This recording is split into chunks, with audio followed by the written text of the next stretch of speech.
I have a share your story post entitled, "Why didn't you just try to enjoy it?" And this was submitted anonymously. And to give you a feel for what this post will be talking about, I'm going to read you an excerpt. Everyone has an identifier in high school. We can't help but label people. I know I still turn to my friends and say, "Hey, remember that really sporty girl from high school? Oh, what was her name?" And in 2 seconds flat, my friend will blurt out the name. The identifier list can go on from that popular girl that was the most beautiful person you've ever seen, the smartest person in your year, the cute guy who had the most charming smile, and the person who was an asshole. I could go on for ages. My identifier was the girl who got raped.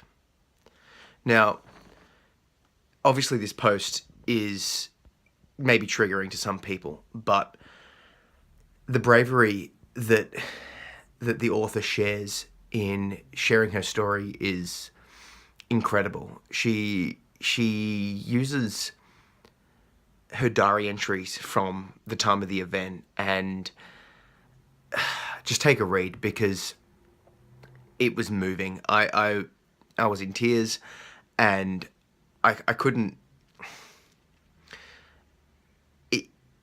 It really portrayed a deep insight into such a traumatic event. And you know, I've had issues in my past, but a lot of my issues are sort of, I remember glimpses and snippets because it happened so young, and it's resurfacing, but I wasn't really, or I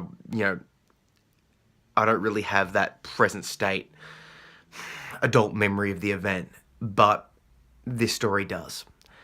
And in this story, the person talks about what it was like to share with her friends and family and school, and the frankly horrible response that some people have, but also conversely the amount of compassion and care that she's developed and has therefore been able to share with other people. So I highly encourage everyone to read this, and like I said, there is a trigger warning there that it does discuss sexual violence, but I think that if you've gone through something, it will help you to understand your feelings.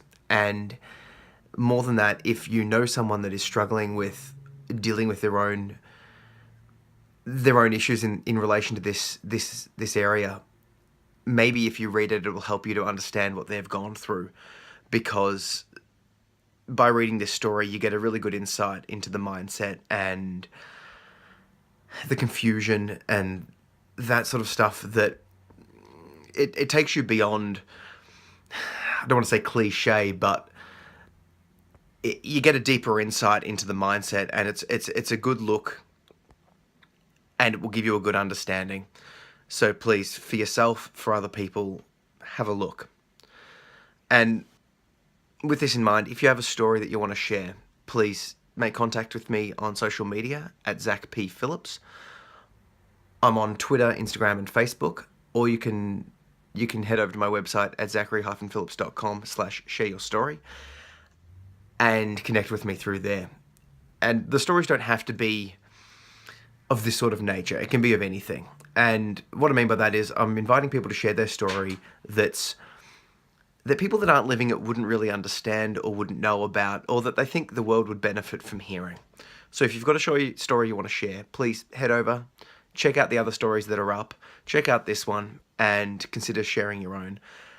The big, I suppose the hidden benefit of this is a lot of the people that have shared their story with me have thanked me for getting them to write it, because by writing you start to heal. And I found that personally when I wrote my book Under the Influence. I wrote a bunch of it down for me initially, as a way of healing, and then decided to share it to help other people. But that same healing applies to everyone. You don't have to write a story, you don't have to write anything. But I suppose if you start sharing, if you start talking to anybody, and you get it down and express it, it can help to sort of take ownership of your story. So head over to the website, check out the other stories, and if you want to, please consider sharing your own. Thank you again.